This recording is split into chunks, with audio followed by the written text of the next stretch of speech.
prescrit.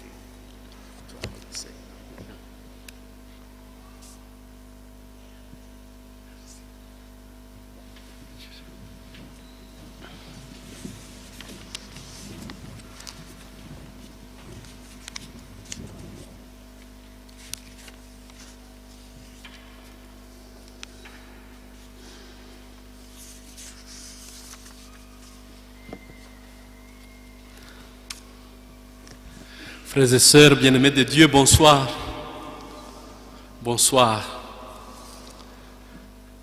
Je n'ai pas eu l'opportunité de vous regarder dans les yeux puisqu'on avait de la peine à lire avec un seul livre.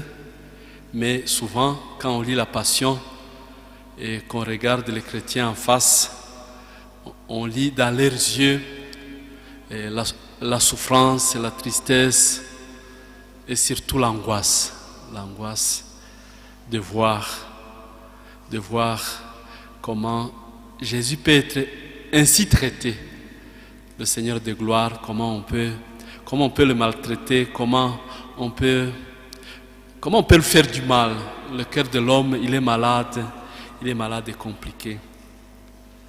La deuxième lecture tirée de l'épître de Saint Paul apôtre aux Philippiens, donc nous parle au chapitre 2e, nous parle de cette vie effectivement, de ce que nous allons vivre tous ces temps, donc cette semaine sainte, le temps pascal, jusqu'à la Pentecôte. Donc ce n'est pas la première fois, mais on va le voir ensemble et on va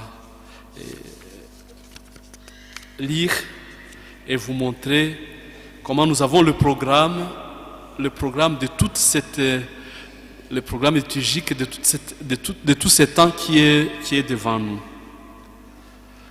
L'épître de Saint Paul apôtre dit: le Christ est Jésus, lui qui était dans la condition de Dieu, n'a pas jugé bon de revendiquer son droit d'être traité à l'égal de Dieu. Ça, c'est ce que nous appelons l'incarnation.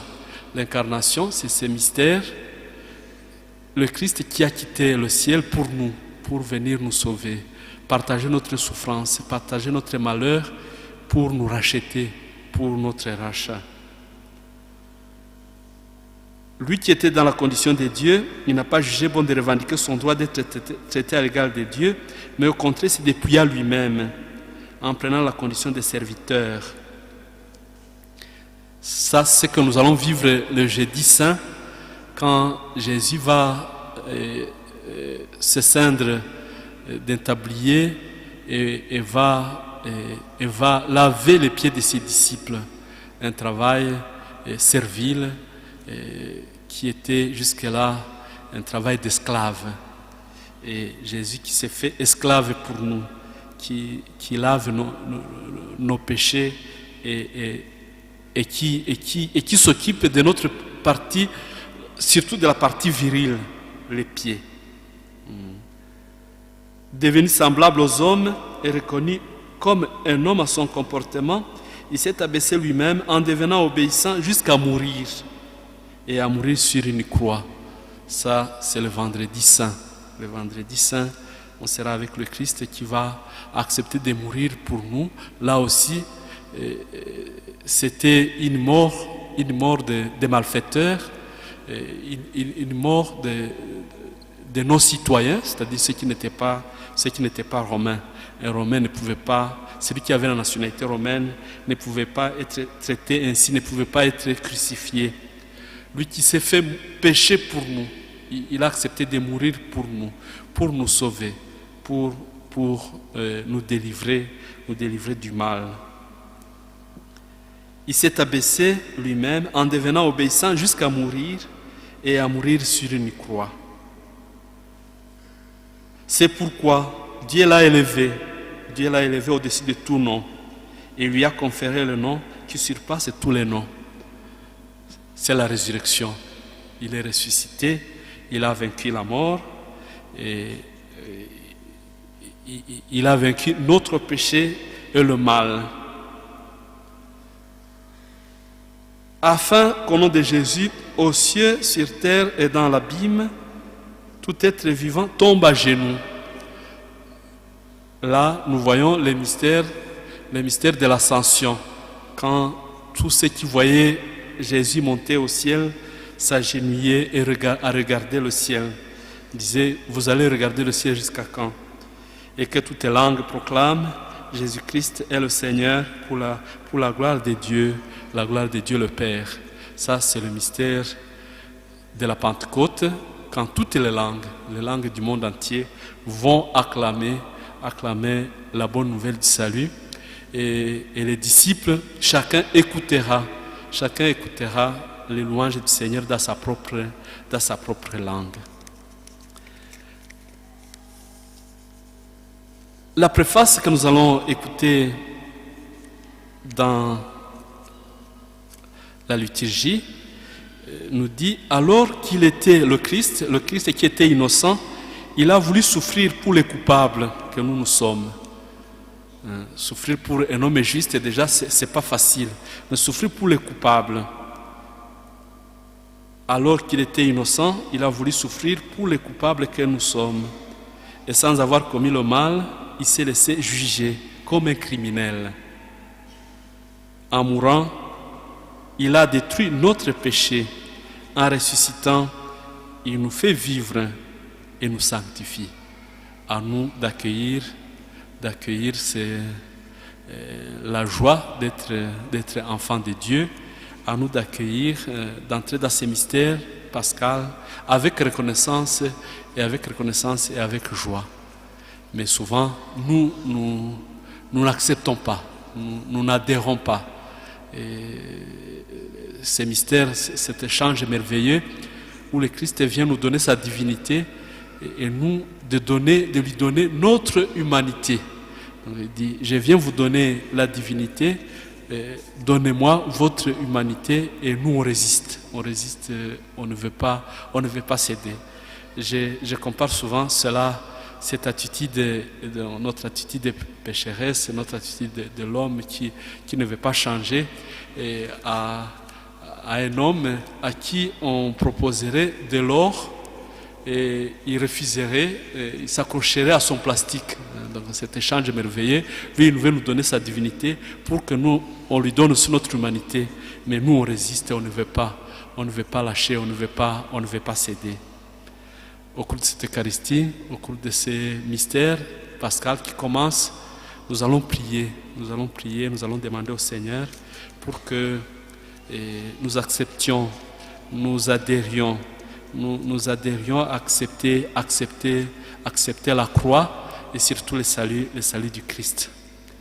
Je vous propose comme méditation la cinquième station du chemin de croix, où Simon de Cyrène aide Jésus à porter sa croix. Le Père qui dit, mes petits enfants, mes pauvres enfants, je voulais tant que vous viviez dans mon amour et le partage du bonheur. Et voici que montent des cris de douleur, des gémissements, des souffrances sourdes. Et jusque dans vos plaisirs se mêle l'amertume de vivre. Elle passe votre guérison, faites-la votre... Prenez la croix si vous aimez la vie. Et l'âme qui dit, tu m'invites à porter ta croix alors que je sais à peine porter le poids de mes jours et de mes peines. Je souffre comme un homme, comment pourrais-je porter la souffrance de Dieu?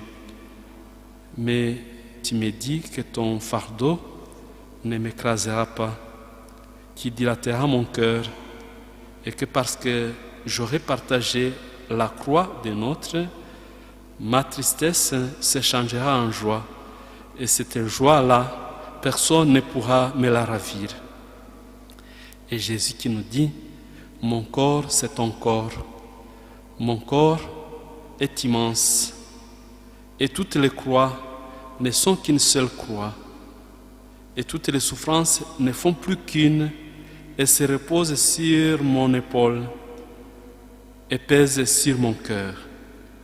Mais mon corps, c'est aussi ton corps, et mon cœur, c'est aussi ton cœur. Je te donne la force, je te l'associe, je te donne la force et je l'associe comme l'ami le plus précieux et la rédemption du monde. Au cours de cette Eucharistie, je vous disais que nous allons accueillir la croix du Christ comme moyen de notre salut, mais surtout, nous allons nous associer à l'intention du pape qui demande au monde de cesser de se battre pendant cette semaine sainte. Et il aimerait avec le Christ bien sûr, avec tout le ciel, que la guerre cesse définitivement. Nous avons vu la guerre, les destructions de l'Ukraine, ça nous a fait mal et nous connaissons aussi d'autres souffrances ici chez nous et on demanderait avec le pape que la guerre cesse, que la haine cesse, que le monde adhère à la foi, que le monde accueille le Christ et son salut. Je vous souhaite une bonne semaine sainte.